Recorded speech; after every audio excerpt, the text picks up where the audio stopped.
Bonjour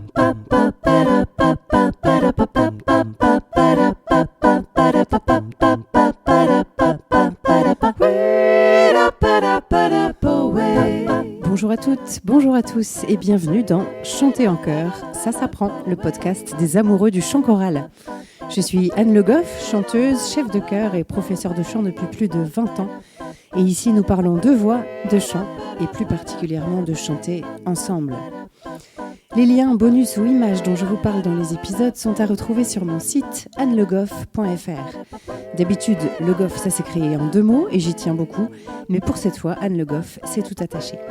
Alors, si vous avez bien fait votre échauffement, c'est parti pour l'épisode d'aujourd'hui.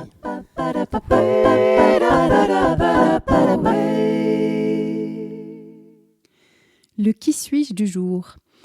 Depuis quelques années, j'ai la chance d'intervenir au Conservatoire de Blois pour y faire de la technique vocale. Alors, ça s'adresse aux enfants de la CHAV. Ça veut dire classe à horaire aménagé voix. Cette classe, elle est dirigée par Claire Courceau-Béguin. Et j'espère bien que vous aurez l'occasion de l'entendre dans ce podcast en interview un jour ou l'autre, parce que c'est vraiment quelqu'un qui fait un super travail au Conservatoire de Blois, aussi bien avec les enfants qu'avec les adultes. Alors, elle me fait venir 3 à 4 fois par an à peu près, et je reçois les enfants. Alors, c'est des horaires assez variables. Parfois, ils sont 3 ou 4 sur 3 quarts d'heure. Parfois, j'en ai 2 pendant une demi-heure. Parfois, c'est un peu plus, un peu moins. C'est assez variable en fonction des disponibilités de chacun. Et le but, c'est vraiment de faire de la technique vocale avec eux. Donc évidemment, j'ai pas beaucoup de temps pour les entendre individuellement. Et je dois trouver finalement le conseil, l'image, l'astuce qui va les aider pour les 3 ou 4 prochains mois. Moi, c'est vraiment un travail que j'aime beaucoup. Cette idée que voilà, on a un temps vraiment réduit et il faut trouver la chose qui va les aider là, à avancer, à faire un pas. Évidemment, Claire, elle fait aussi de la technique vocale dans ses chœurs, donc le travail va se poursuivre. Après, elle a moins l'occasion de faire de l'individuel parce que elle le reçoit plutôt en chœur ou en groupe. Mais je sais que le travail va être poursuivi derrière. Mais voilà, moi, j'aime beaucoup cette idée que ce soit des stages, des ateliers, des choses comme ça. Je trouve que c'est toujours intéressant de rencontrer un élève qu'on ne connaît pas, d'écouter. Alors, moi, je les connais maintenant un petit peu à Blois, mais quand même, je ne les vois jamais que 3 ou 4 fois par an, donc je ne connais pas leur voix par cœur. Et du coup, voilà, où est-ce qu'il en est? Qu'est-ce que je peux faire pour l'aider? Et ça, vraiment, le plus rapidement possible. Moi, c'est vraiment des défis que j'aime beaucoup. Notre sujet du jour va être l'apprentissage. Mais aujourd'hui, j'aimerais bien qu'on envisage l'apprentissage comme l'art de se tromper.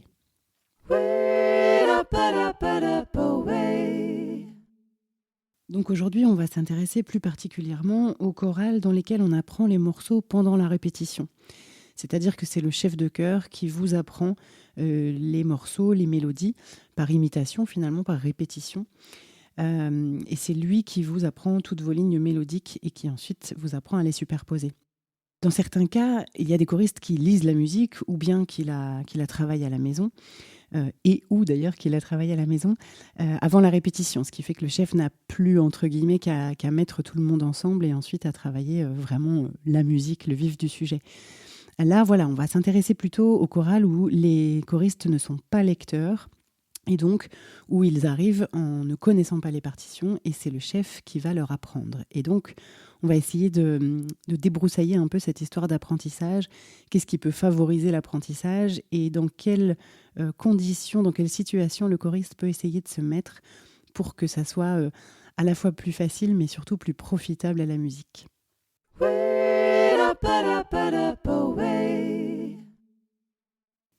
Ma citation préférée dans le cadre de l'apprentissage, c'est « Essayez encore, ratez mieux ». Cette citation, elle est de Samuel Beckett et c'est vrai qu'elle est peut-être un petit peu sortie de son contexte, mais je trouve qu'elle est vraiment intéressante pour ce qui concerne l'apprentissage. Et d'ailleurs, moi, je l'affiche dans ma salle de chant quand je donne des cours. Apprendre, c'est rater. C'est rater justement pour pouvoir apprendre de son erreur et refaire mieux par la suite. Peut-être qu'on va rater encore une fois ou 2, mais voilà, c'est de l'erreur créatrice. Donc c'est comme ça qu'on va pouvoir s'améliorer, entendre pour ce qui nous concerne ce qui n'a pas fonctionné et améliorer les choses, faire mieux. Prenez l'exemple du bébé qui apprend à marcher. C'est un exemple qu'on prend souvent, mais combien de fois il va tomber avant la fois où il va réussir à marcher? C'est énorme. Et en fait, nous, dans notre vie d'adulte, on est un peu conditionné à pas rater. On a parfois peur de faire des choses parce qu'on a peur de les rater finalement. Et ça, si le bébé suivait notre exemple, il ne marcherait jamais et il ne ferait pas grand-chose d'autre non plus. Donc, évidemment, c'est facile à dire, moins à faire, mais l'idée, c'est vraiment de se dire que oui, on a le droit à l'erreur. L'important pour moi, c'est vraiment de faire de son mieux. Moi, j'ai la sensation en tant que chef qu'on peut rater, qu'on peut faire des erreurs. On n'est jamais que des êtres humains. Et donc oui, on fait plein d'erreurs, on rate, on réussit pas tout du premier coup. D'ailleurs, c'est vrai pour les choristes, mais c'est vrai aussi pour le chef de chœur. Mais l'important, c'est vraiment de sentir que chacun fait de son mieux pour à la fois comprendre et répéter, apprendre, etc. C'est vraiment ça pour moi la condition sine qua non, c'est tout le monde donne son meilleur. La répétition, elle porte bien son nom, c'est-à-dire qu'on est là effectivement pour répéter, pour refaire, pour recommencer, pour toujours remettre l'ouvrage sur le métier. Il n'y a pas d'injonction à être parfait du premier coup, ni du dernier d'ailleurs en fait. Il n'y a pas d'injonction à être parfait tout court. Donc vraiment, moi je vous encourage à accepter l'imperfection, à vous lancer, à vous jeter à l'eau quand vous êtes dans l'apprentissage. Oui, c'est frais, vous n'êtes pas sûr que vous savez encore, c'est pas grave. Allez-y franchement. Et ça, c'est une chose qui me semble importante parce que en tant que chef, on a parfois pendant l'apprentissage des choristes qui chantent à moitié, qui chantonnent si on veut. Et quand on leur dit alors allez-y, ils vont nous dire oui mais moi je suis pas sûr. Alors bien sûr, quand on est dans l'apprentissage, effectivement on n'est pas sûr de soi, on tâtonne encore un petit peu, on n'est pas sûr de telle ou telle note, de tel ou tel intervalle ou bien d'un rythme. Mais sachez que pour un chef, si vous chantez à moitié, le chef, j'ai envie de vous dire, il entend à moitié aussi. Et en fait, c'est difficile du coup de savoir qu'est-ce qui est réellement mémorisé ou bien qu'est-ce qui reste à corriger. Donc c'est vraiment plus facile pour le chef si vous y allez franchement, quitte à vous tromper franchement. Moi, j'aime beaucoup dire à mes choristes, allez-y, trompez-vous avec allégresse, mais allez-y franchement, parce que sinon, on ne saura jamais ce que vous savez ou ce que vous ne savez pas, et on aura vraiment du mal à corriger. En plus, je pense vraiment que la mémoire fonctionne beaucoup mieux quand on chante vraiment avec le corps. En fait, on ancre les choses dans le corps et du coup, on peut répéter 15 fois en chantonnant, on va beaucoup moins bien mémoriser que si on le fait une fois franchement, on se trompe, on fait des notes à côté de la plaque. Mais du coup, le chef sait exactement quelle est la note qui pose problème, quelle est la note qu'il faut corriger, quel est le petit passage peut-être à revoir en détail. Et du coup, quand on va le faire la deuxième ou bien la troisième fois, en fait, on aura beaucoup plus avancé que si on l'avait fait 10 fois, mais à moitié, personne ne sait vraiment si on a retenu ou pas.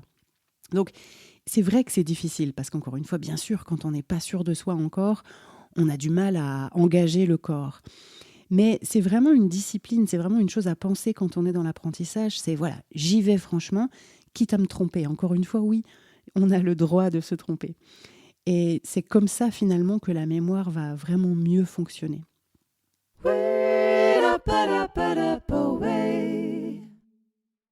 Ensuite, faites attention à, j'allais dire, bien conditionner votre cerveau.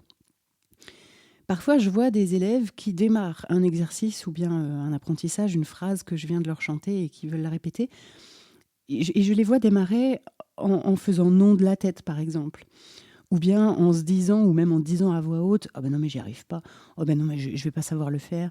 Oh ben non, mais je la connais pas, etc. » Alors, imaginez bien que quand vous vous êtes dit ça, et derrière vous essayez de le faire, il y a vraiment peu de chances que ça réussisse parce que vous avez dit à votre cerveau, « Non, tu sais pas le faire. » Et ensuite, vous lui dites, « Bah vas-y. » Donc ça, c'est assez difficile ensuite de réussir à faire son exercice. Donc, encore une fois, plutôt que de vous dire, « Je ne vais jamais y arriver », donnez-vous la chance. C'est-à-dire que effectivement, il y a des chances que ça marche pas du premier coup. C'est pas grave. Franchement, on n'en a rien à faire. On n'est pas là pour ça. On est là justement pour répéter, pour refaire. Donc, si ça marche pas, c'est pas bien grave. Mais si vous tentez le coup, vous avez aussi des chances pour que ça marche du premier coup. La mémorisation, c'est vraiment quelque chose d'assez étonnant, d'assez étrange. Et ça passe pas tout par la compréhension. Il y a aussi des choses qui passent par le corps, par nos oreilles, etc. Donc, faites-vous confiance Et encore une fois, essayez. Et puis si ça marche pas, super, on revoit. Mais ne dites pas je ne vais pas y arriver avant de commencer l'exercice, parce que sinon c'est sûr, vous n'allez pas y arriver.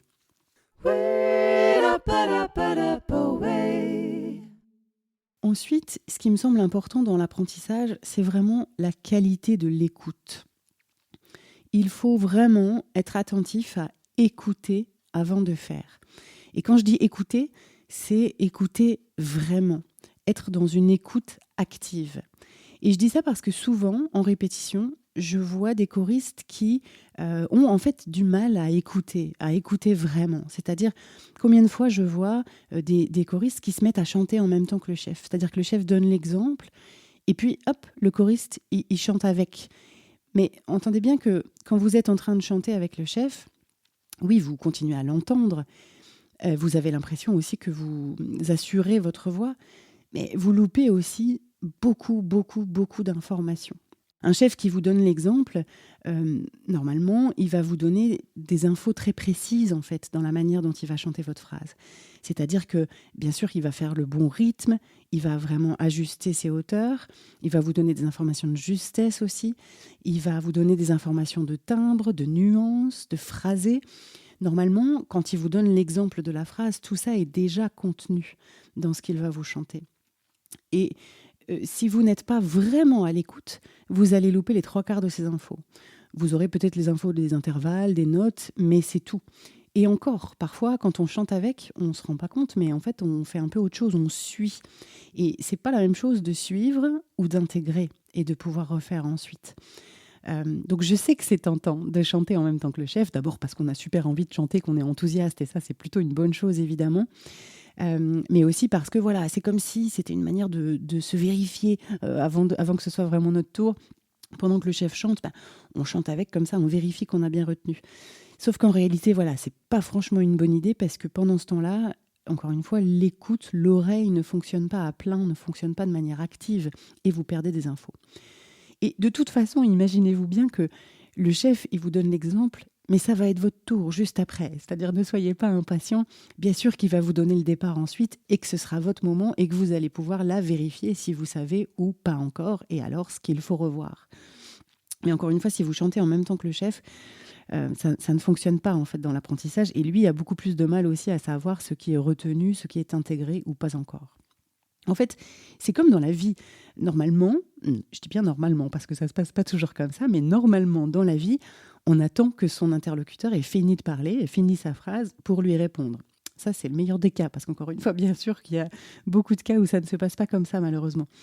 Mais c'est ce qu'on souhaite, et c'est la même chose en chœur. C'est-à-dire, on n'oublie pas vraiment d'écouter d'abord, de laisser le chef finir son exemple, et ensuite, on se lance. Une autre chose qui peut paraître un petit peu étrange, mais n'oubliez pas d'écouter avec vos oreilles et pas seulement avec vos yeux. Je dis ça parce que quand on est dans l'apprentissage d'une partition, en tout cas concernant les cas de chœur qui ont la partition, très souvent je vois des choristes qui sont vissés à leur partition. Encore plus dans l'apprentissage, mais finalement ça dure aussi dans le temps. Plus vous êtes accroché à votre partition, moins finalement votre oreille fonctionne. C'est-à-dire que c'est comme si le fonctionnement des yeux prenait une partie de l'espace disponible pour les oreilles. Alors bien sûr, la partition, elle peut être rassurante, parce qu'on a l'impression qu'on n'a pas une assez bonne mémoire pour retenir les choses. Mais d'abord, on en a parlé dans un autre épisode, la mémoire, c'est un peu comme un muscle. Donc c'est intéressant de se lancer sur des petits bouts de phrases, à essayer vraiment de quitter sa partition très tôt dans l'apprentissage, pour essayer de vraiment mémoriser. Pourquoi pas même se lancer le défi de ne pas prendre la partition dans l'apprentissage, d'être juste dans la répétition de ce que nos oreilles entendent, de ce que notre corps peut capter. Et puis, c'est assez rigolo parce que moi, souvent, je vois des choristes qui sont vraiment accrochés à leur partition, qui ne lèvent pas les yeux. On a l'impression vraiment que leur partition, c'est leur bouée de secours. Et puis finalement, quand on leur pose la question, ils lisent pas du tout la musique. C'est-à-dire que leur partition, finalement, elle leur dit pas grand-chose. Et moi, je me méfie toujours parce que, évidemment, que la partition, c'est un support très intéressant qui contient beaucoup de choses quand on sait en tout cas la décrypter. Mais ça peut aussi être quelque chose qui nous freine finalement, quelque chose qui nous empêche d'être pleinement à l'écoute.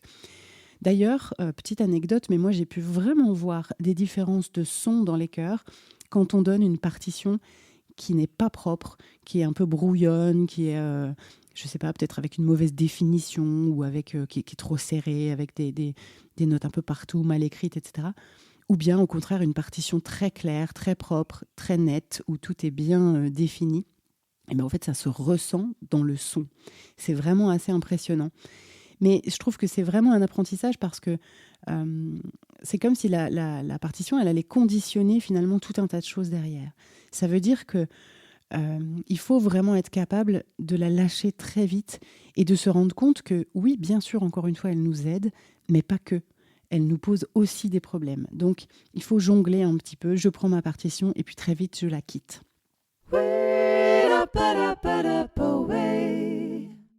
Parfois, quand on est en train d'apprendre la partition à des choristes, on a l'impression qu'on leur en donne beaucoup déjà. Il y a les notes, il y a le rythme, il y a les paroles. C'est déjà beaucoup. Et du coup, on n'ose pas aller plus loin. On se dit, bah voilà, je mets en place, et puis la prochaine fois, on fera des nuances, on fera de la musique, on fera autre chose.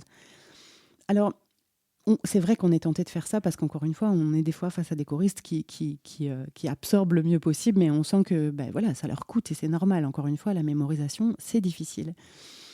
Mais finalement, je pense que c'est intéressant d'aller tout de suite, très tôt dans l'apprentissage, vers des exigences de musicalité, de son, de phrasé, de nuances aussi. D'abord parce qu'en fait, c'est du temps de gagner sur la suite, mais aussi parce que, en fait, ce sont pour moi des outils de mémorisation. C'est-à-dire que la phrase n'est plus seulement une phrase, mais elle est associée tout de suite, peut-être à une émotion ou encore à un phrasé, ou voilà, toutes ces choses dont on a parlé. Elle est tout de suite caractérisée. Et vraiment, pour la mémorisation, en fait, ça fonctionne mieux. C'est pas juste. Imaginez si c'était des mots, ben voilà, c'est pas juste une suite de mots qui ne veulent rien dire qu'on a à mémoriser, mais c'est bien une phrase qui a du sens et avec laquelle donc chacun peut faire ses propres associations. C'est pareil en musique. Si j'apprends juste une suite de notes, c'est en fait beaucoup plus difficile à mémoriser que si j'apprends une suite de notes qui forme une phrase musicale avec son phrasé, avec sa ligne, avec sa direction. Donc en fait, c'est vraiment utile. Et puis aussi, il faut bien voir que quand on a mémorisé une phrase d'une certaine façon, c'est toujours beaucoup plus difficile de la changer ensuite. Donc si j'apprends une phrase très fort, très vite, et qu'après, en fait, je dois la chanter très pianissimo, très délicatement, ça va être plus difficile que de l'apprendre directement dans la bonne énergie. Ça ne veut pas dire qu'on ne peut pas faire des exercices où on change le tempo, où on change la nuance, bien sûr que non. Mais en tout cas, dans l'apprentissage, je pense qu'il faut tout de suite être exigeant dans voilà, la musique finalement. Tout de suite faire musique avec les notes qu'on propose au chœur.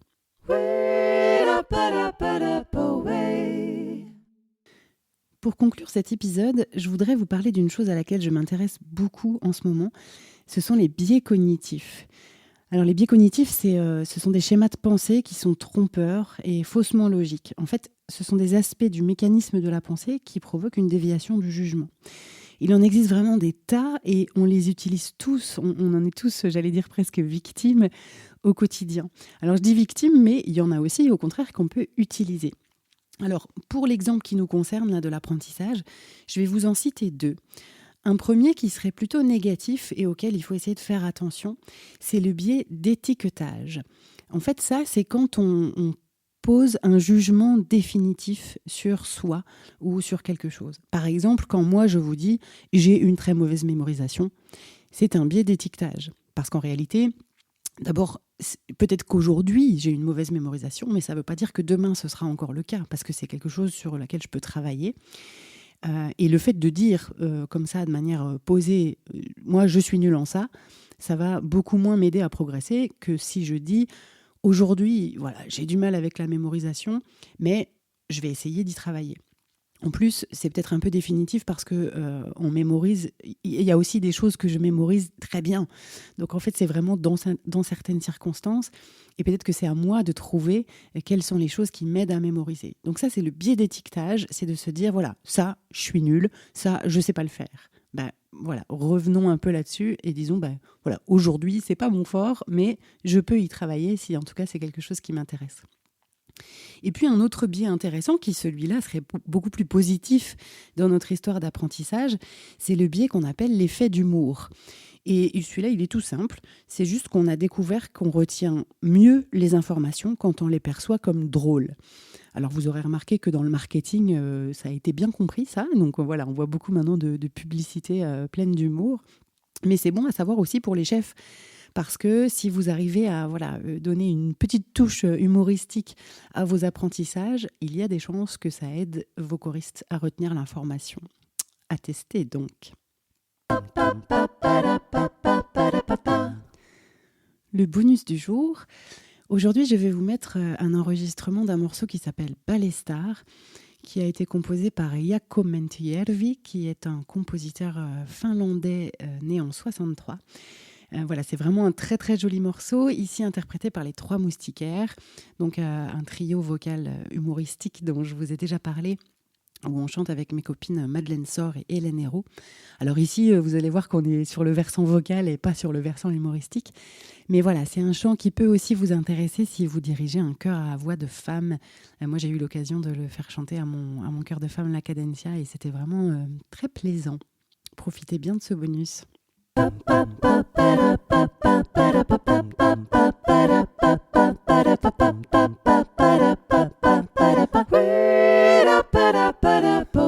J'espère que cet épisode vous a plu. Si c'est le cas, je vous invite à vous abonner au podcast pour ne pas rater les épisodes suivants et surtout à me mettre plein de petites étoiles et de commentaires sur la plateforme où vous l'avez trouvé. Ça me sera d'une grande aide pour le faire découvrir à davantage de passionnés de chant en chœur. N'hésitez pas bien sûr à en parler à vos camarades choristes, mais pas pendant la répétition, et même à votre chef de chœur. C'est toujours intéressant pour eux d'avoir des ressources et pour moi d'avoir des retours. Si vous aimez mon travail, vous pouvez aussi me soutenir en prenant un abonnement sur Patreon. C'est une plateforme de financement participatif et les abonnements démarrent à 1 € par mois. Ça me permettra de continuer sereinement à réaliser ce podcast. Rendez-vous sur le site Patreon, Patreon, et vous cherchez Chanter en chœur tout attaché. Sinon, le lien est aussi disponible sur mon site annelegoff.fr, onglet podcast, où vous trouvez les bonus de chaque épisode. N'hésitez pas là aussi à me laisser des commentaires, vos questions ou les sujets que vous aimeriez que j'aborde. Merci à tous, on se retrouve la semaine prochaine pour un nouvel épisode de Chanter en chœur, ça s'apprend. D'ici là, prenez soin de vous et de votre voix.